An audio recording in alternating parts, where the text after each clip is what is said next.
얼마 전에 잘 알고 지냈던 한 목사님이 어떤 교회 청빙 최종 후보자 한 사람이 되었습니다. 그래서 함께 후보자가 된 몇몇 목회자들과 순번을 정해서 설교하게 되었습니다. 어떤 본문을 정했는가? 한국인들이 가장 좋아하는 시편 23편입니다. 어떤 제목을 또한 정했는가? 우리가 오늘 제목으로 정한 여호와는 나의 목자시니, 이 제목을 자연스럽게 지었습니다.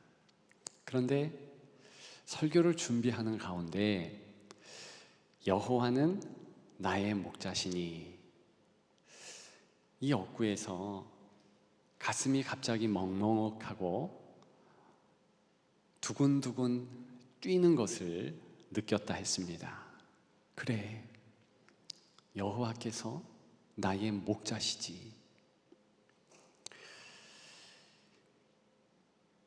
너무 힘든 삶을 살다 보니까 그 기본적이고 너무나 고귀하고 아름다운 그 사실을 잊고 살아왔던 것입니다. 아니, 사실은 잊은 것은 아니지만 현실 상황에 더욱 마음과 생각을 빼앗긴 것이지요. 목회자들이 요즘 모이면 한탄하는 그러한 내용들이 있는 것 사실입니다. 얼마 전에는 이런 말도 들었습니다. 개척하면 피 흘려 죽고 청빙 돼가면 피 말라 죽는다. 그만큼 목회 현장이 쉽지는 않다는 것이지요.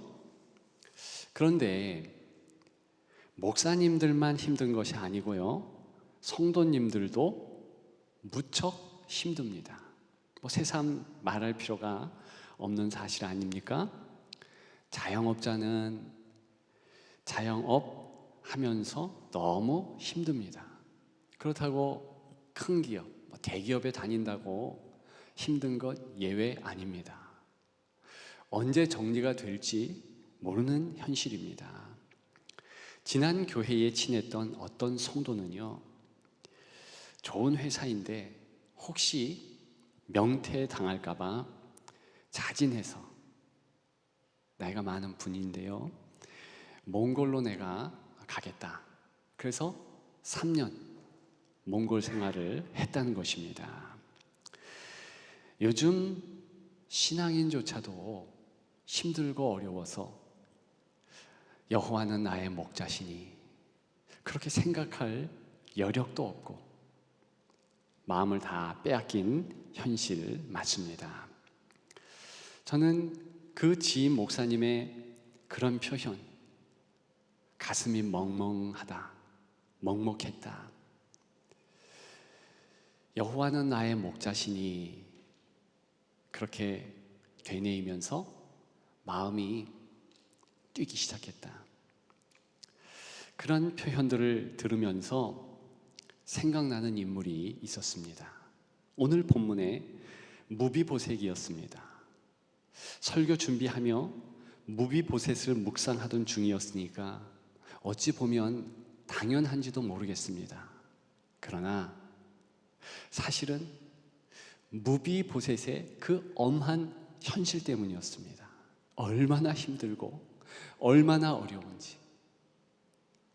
무비보셋의, 특별히 다윗과의 연결된 오늘 본문쯤에, 그때에는요, 다윗은 이미 왕가를 구축했습니다.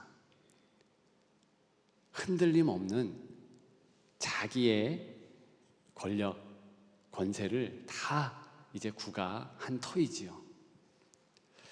따라서 다윗의 시편, 무엇보다도 시편 23편, 여호와는 나의 목자시다, 그 고백부터 시작해서 여호와의 집에 영환이 거하리로다, 이런 시들은 이미 다윗 왕을 칭송하는 많은 백성들의 그 마음에 회자되고 있었습니다. 따라서 무비보셋도 그렇게 이 찬양시를 알고 있었고 많이 들었을 터였습니다. 그럼에도 불구하고 진정으로 그가 여호와는 나의 목자시다 이런 고백을 할 수 있었을까? 전혀 아니라고 봅니다. 왜요? 저와 여러분들의 현실과 같이 너무나 힘들고 어려운 현실이기 때문에 그렇습니다. 오늘 본문인 사무엘하 9장 우리가 보게 되면 무비보셋만큼 불쌍한 인물은 또 없습니다. 좋은 가문이었어요. 시작이 좋았습니다. 태어나니 왕가의 후손. 그런데 5살까지예요. 사울 왕의 손주로 태어났잖아요. 아버지가 그 유명한 요나단이었습니다. 그런데 할아버지와 아버지가 한날 같이 전사해버렸습니다. 사울 왕이 누구입니까? 10년 넘게 다윗을 죽이려고 마음을 다했던 이입니다.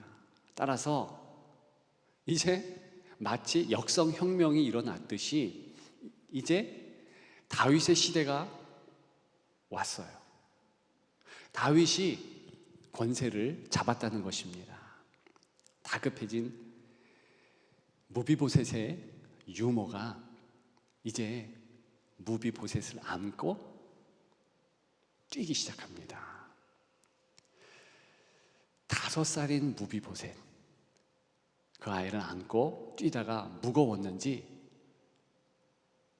떨어뜨립니다. 아이가 크게 다치게 되지요.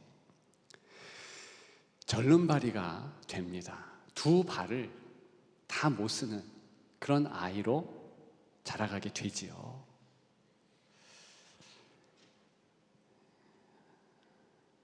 사무엘하 9장 5절에 보면 암미엘의 아들 마길의 집으로 숨어 들어갔다 했습니다. 그런데 성경은 그것이 로드발이라는 곳이다 라면서 그 지명을 2번이나 강조합니다. 로드발. 로 그러면 영어로 no, 아니다, 없다, 그렇지 않다 그 뜻이에요. 드발은요 좋은 뜻입니다. 초작, 목초지 그런 의미겠습니다. 근데 한꺼번에 붙이면 꼴이 없는 목초지, 초장이 없는 목초지 그런 뜻입니다. 그가 로드발에 가서 이제 너무나 힘든 삶을 살아내게 되었다. 오늘 본문은 말하고 있는 것입니다. 그의 아픔, 특별히 3가지 모습이겠습니다. 일단은 고립이 된 거지요. 고독한 거지요. 그래서 고통스러운 게지요. 정말 그는 고립되었습니다. 아무도 알 것 없고 또 일정 기간에는 누구도 몰라야 되는 숨은 장소였습니다. 그러다 보니까 잊혀진 존재가 되었습니다. 고립된 것이지요. 저는 무비보셋을 생각하면서 이 시대의 성도들이 어느 부분 무비보셋일 수 있겠구나 그런 마음을 가졌습니다. 왜냐? 어쩔 수 없이 고립되어 가고 있는 것 아니겠습니까? 요즘 교회 분석 전문가들에게 플로팅 크리스천이란 말이 유행됩니다. 플로팅이라는 뜻은 붕 뜨다 그런 의미예요. 성도가 붕 떴어요. 그리스도인이 붕 떴다. 무슨 의미를 담고 있는가? 자의가 아니라 불가항력적 이유로 인하여서, 특별히 코로나로 인하여서 등 떠밀려 교회 바깥으로 밀려간 것입니다. 우리가 그 이전에 가나안 성도해서 스스로가 자발적으로 교회 참여 안 하는 사람들에 대한 용어는 알고 있었습니다. 가나안 성도, 그냥 혼자 예배드리고 혼자 신앙생활 하는 사람.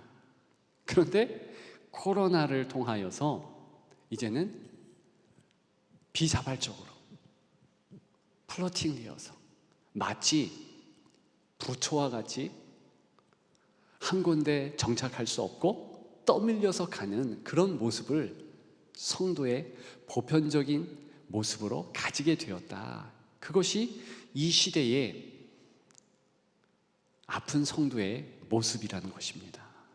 그러다 보니까 고립되기 시작합니다.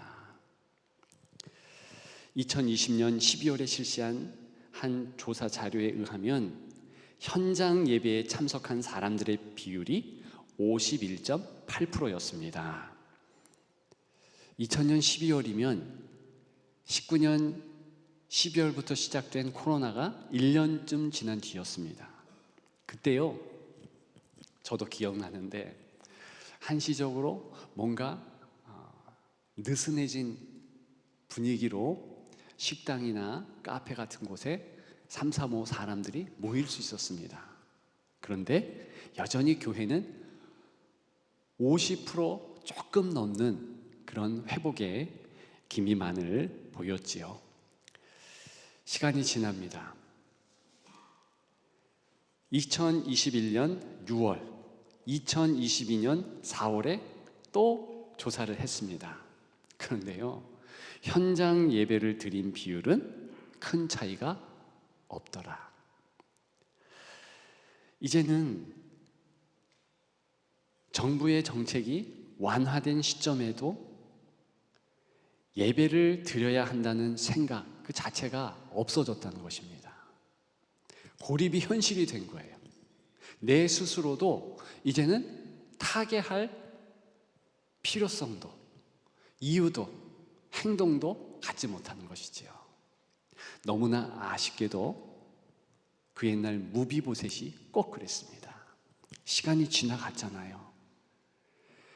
우리가 본문에서 보았듯이 다윗이 사울 왕가의 가족이라고 해서 무비보셋을 죽이려고 하지 않습니다. 오히려 마음을 다해서 무비보셋 같은 요나단의 자녀들이 있는가? 왜 요나단을 존경했고 사랑했던 터였습니다.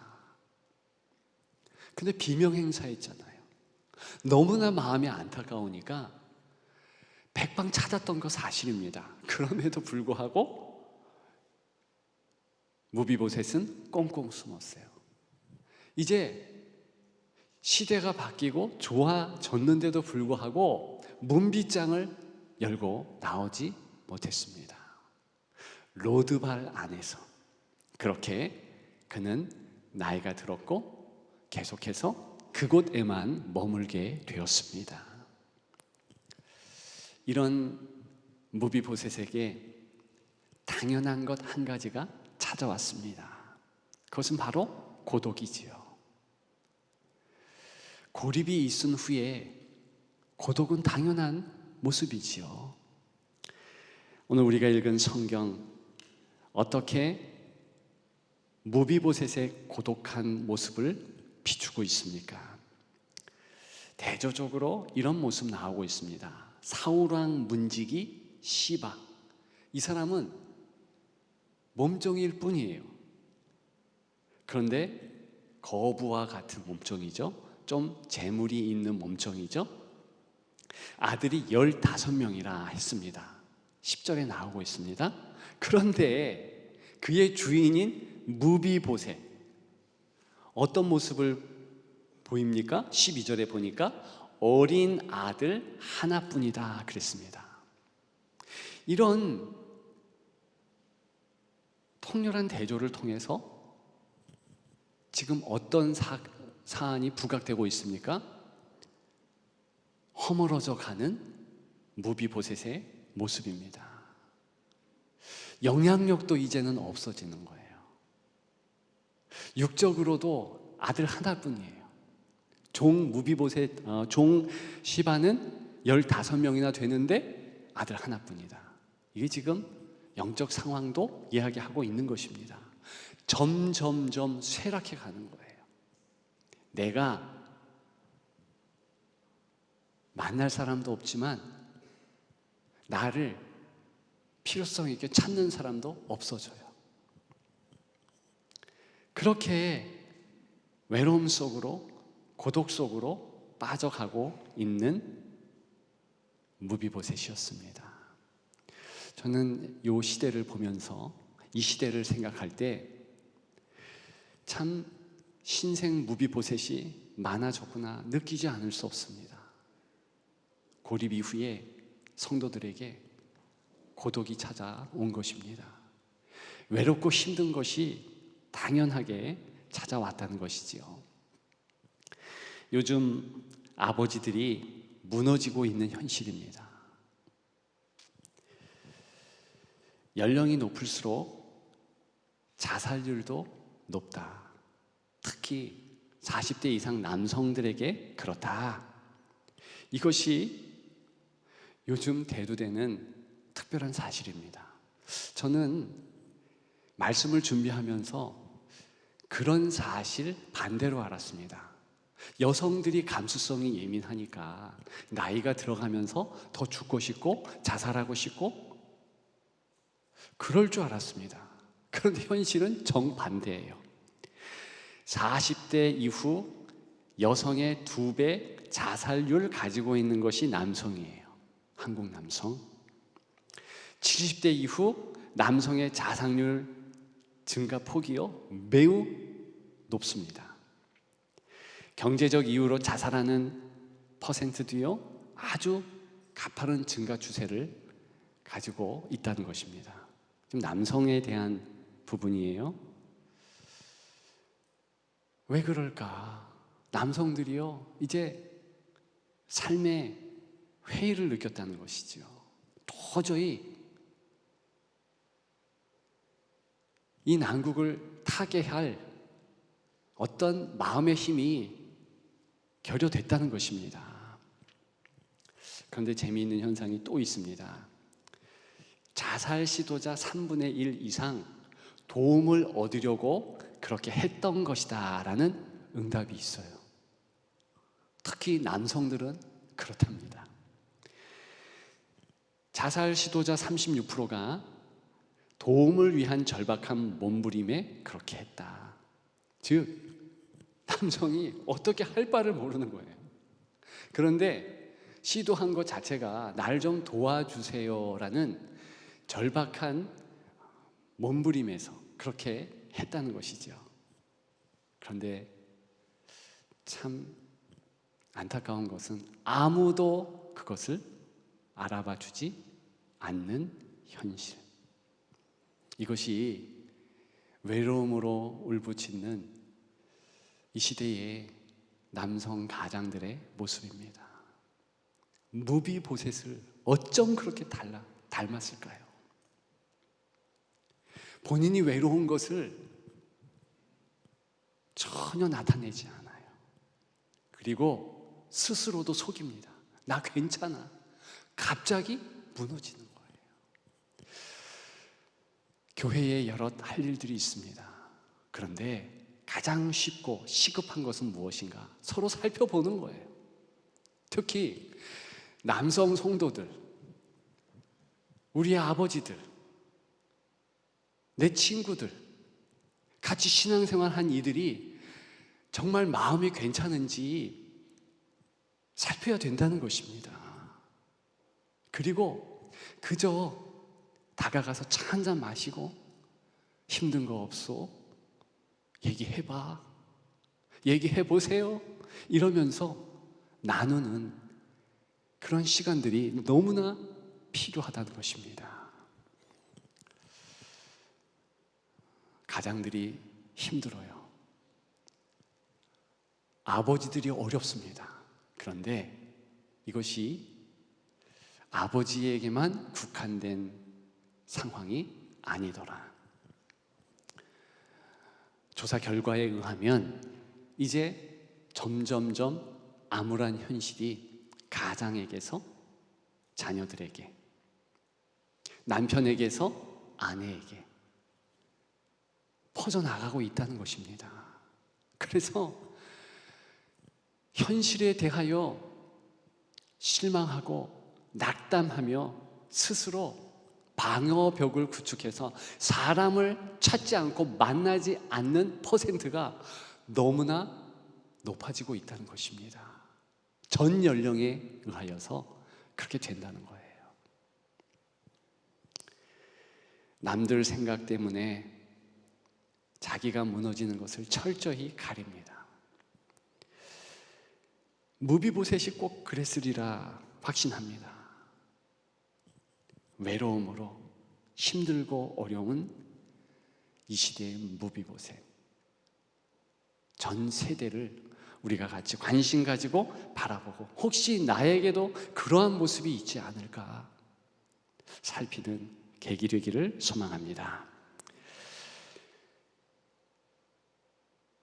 고립되고 고독하면 당연히 고통이 따르기 마련입니다. 무비보셋의 고통은요, 특별한 고통이었음을 알 수 있습니다. 육신의 아픔은 끝났어요. 그렇죠? 어릴 때 유모가 떨어뜨려서 다친 두 발, 이제 아프지 않습니다. 다만 저릴 뿐이에요. 그래서 부끄러운 거예요. 수치스러운 거예요. 그 마음에 특별한 수치심으로 가득했습니다. 한때의 도망자로서의 가난, 육체적 장애, 집안의 배경, 그런 거 생각해 보면서 그의 심리적 타격은 심했을 것입니다. 그래서 그랬을까요? 수치, 부끄러움, 그 뜻이 무비보셋의 한 축을 차지하게 되었습니다. 무비라는 뜻은요, 떨쳐내다, 없이 하다, 그런 의미를 담고 있어요. 그런데 보셋, 그 보셋은 아주 반대로 나쁜 뜻을 가지고 있습니다.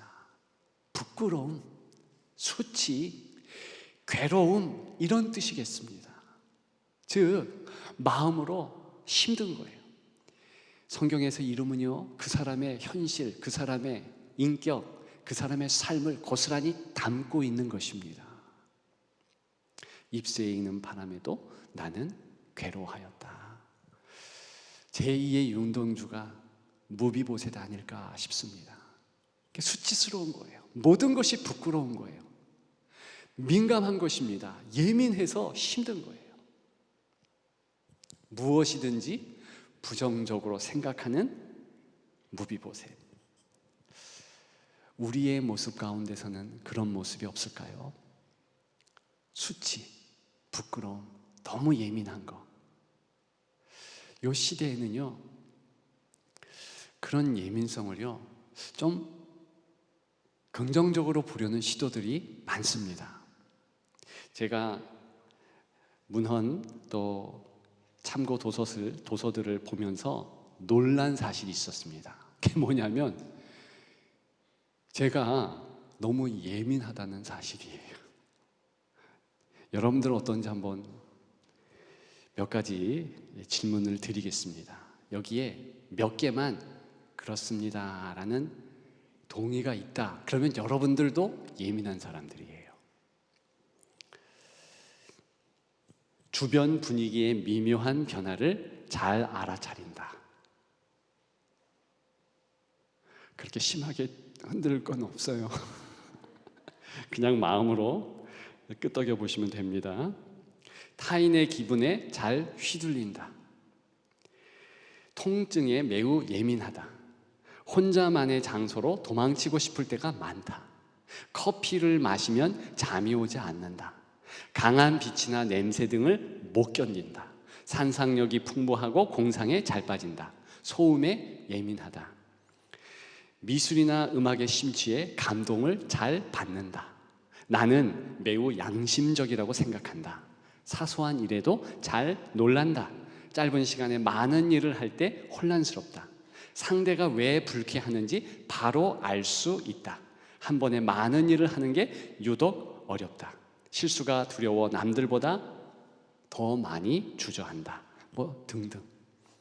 이렇게 해서 질문이요 22개인데 저는 19개더라고요. 예민하죠. 그런데 저는 안심합니다. 왜냐? 요즘에는요 그 예민성이요 장점이라고 말하기 때문에 그렇습니다. 그리고 그런 예민함에 대하여서 걱정하지 마라. 오히려 그것 가지고 더 장점화시키면 된다. 이런 관점에서 긍정적인 것을 말하는 책들도 많이 있습니다. 예를 들어서 이런 것입니다. 예민한 부모를 위한 심리 수업. 예민함이 장점이다. 이거 다 책 제목이에요. 나름 베스트셀러입니다. 근데 거기에 보면 예민함은요 공감 능력이 뛰어나고요 정확한 의사 결정이 가능하고요 아주 좋은 그런 성향으로 말해집니다. 그런데 주의할 점이 크게 있습니다. 그게 뭐냐? 스트레스가 너무 많은 거예요. 그러니까 그것만 어떻게 하면 좋을 수 있다는 거죠. 그런데요 신앙에서는요 예민함이 특별한 능력이 됩니다. 하나님에 대하여서 특히 예민할 수 있다는 것입니다. 신약에 무비보셋이 있습니다. 신약의 무비보셋. 병약하고 힘들고 어려운 신약의 한 사람. 혹시 누군지 알고 계십니까? 디모데예요. 디모데는요 정말 병약한 사람, 특히 마음이 약한 사람이었어요. 일례로 디모데후서 1장 8절에 보게 되면 감금된 자 나를 부끄러워하지 말고 그러면서 영적인 아들인 디모데에게 부탁을 하는 사도 바울의 이 노심초사하는 모습을 볼 수 있습니다. 그럼 뭐라고 그러냐면 부끄러워하지 말래요. 이 이야기는 디모데는 수치를 느꼈다. 수치심이 있었다. 부끄러워했다는 것을 알 수 있습니다. 정말 성경 여러 곳에 나와요. 디모데는요 주저하고 너무나 예민해서 남들 앞에 나아갈 수가 없고 그래요. 그런데 그런 디모데가 탁월한 하나 좋은 점이 있었으니 그것은 하나님의 마음을 잘 안 거예요. 그래서 사도 바울은 디모데를 칭찬하지요. 격려하지요. 힘내라 힘 그렇게 말합니다. 요즘에 디모데 같은 성도들이 참 많습니다. 저 같은 사람도 있고요. 또 많은 성도들이 디모데 같아요. 무비보셋 같아요. 그러나 괜찮습니다. 하나님의 마음만 알면 됩니다. 하나님이요 사실은 굉장히 예민하십니다. 민감하셔요. 성경에 나타난 하나님의 모습은 민감 그 자체예요. 창세기 8장 1절에 보게 되면 하나님께서 기억하사 누구를 기억했는가? 노아 기억했고 동물들 기억했다 그럽니다. 그런데 저 기억하사라는 단어는요 예사 단어가 아니에요. 한 번도 잊지 않는다. 민감한 사람이 어떤 사물에 꽂히면 그걸 계속 생각하지 않을 수 없는 것 같은 모습이에요. 그 부정적인 모습이 하나님 앞에서는 긍정화됩니다. 우리를 잊지 않으세요. 애굽에게 끌려가고 애굽 안에서 나쁜 일을 벌였던 이스라엘 백성들을 하나님은 기억하사, 잊어버렸다가 갑자기 울부짖음 때문에 기억한다는 그런 의미가 아니고요, 계속 기억하고 계셨다는 것입니다. 보고 계셨고 느끼고 있었다는 거예요. 더 중요한 성경에 말씀이 있지요. 시편 92편 5절에는 주의 생각이 매우 깊으시니이다. 이건 역시 민감한 사람이 보여주는 태도요. 깊다, 생각 깊다라는 것이 어떻게 보면 부정적으로 보면 너무 민감하다 이런 의미거든요. 그런데 하나님에 대하여 사용하고 있습니다. 그것은요, 우리를 향한 하나님의 마음이죠. 작은 신음에도 응답하시는 것, 하나님. 만약 우리 하나님이 우리를 향하여서 민감하지 않으면 우리가 어떻게 살 수 있겠습니까? 더 중요한 것은 무비보셋에게 하나님이 찾아오셨다는 사실입니다. 신약의 무비보셋 디모데에게 하나님이 찾아오셨다는 것이며, 특별히 이 시대의 무비보셋인 우리에게 하나님이 먼저 찾아오셨다는 거예요. 사무엘하 9장에 보게 되면 무비보셋이 있었던 장소 로드발, 이곳에 하나님이 오십니다. 그리고 목초지 없는 목초지, 꼬리 없는 목초지, 초장 없는, 형편없는 목초지 로드발에서 나오게 하십니다. 물론 사람을 보내지요. 물론 어떤 존재를 보내겠지요. 다윗이 하나님의 마음을 가지고 가잖아요.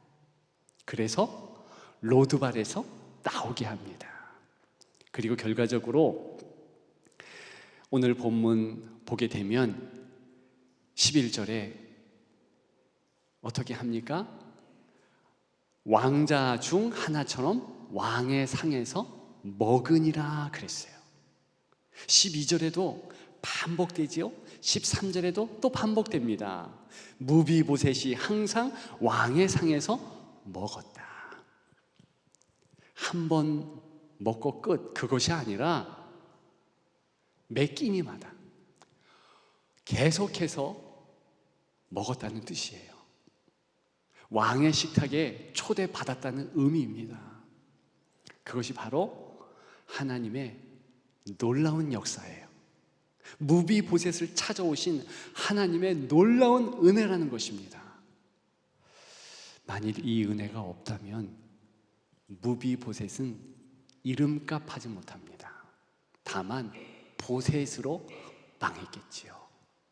수치, 부끄러움으로 끝이 났을 것입니다. 그런데 무비보셋, 수치를 없이 하는 자, 그것은 단연코 하나님께서 은혜 주셨기 때문에 가능한 일입니다. 여호와는 나의 목자시니, 결국 무비보셋도 그 사실을 기억하면서 가슴이 뛰고 먹먹했을 것입니다. 하나님의 은혜 때문에 정말 무비보셋, 이름값 하는 자, 수치를 뒤로하고 고통을 이기고 고난 가운데서도 우뚝 설 수 있는 그런 인물이 된 것입니다. 이제 우리가 문제지요. 이 시대의 무비보셋. 여호와는 나의 목자시니, 그렇게 여러분들 그 귀한 사실을 마음에 새기기를 축복합니다. 그리고 가슴이 뛰었으면 좋겠습니다. 그리고 새로운 독수리의 날개치며 올라간 같은 그 엄청난 파워, 하나님의 새 힘을 느꼈으면 좋겠습니다. 그래야지 이 시대의 무비보셋, 부끄러움을 없이 하는 자, 수치를 버린 자, 이름값을 할 수 있는 것입니다. 이제 저와 여러분들이 그 한 억구 되뇌이며 바쳤으면 좋겠습니다. 여호와는 나의 목자시니. 그리고 그 억구로 인하여서 여러분들의 삶이 앞으로 더 기쁘며 그 기쁨으로 항상 가슴이 뛰기를 주님의 이름으로 축복합니다. 우리 다 같이 일어나셔서 한번 따라 하시겠습니다. 여호와는 나의 목자시니. 우리 한 번 더요. 여호와는 나의 목자시니. 그렇게 승리할 줄 믿습니다.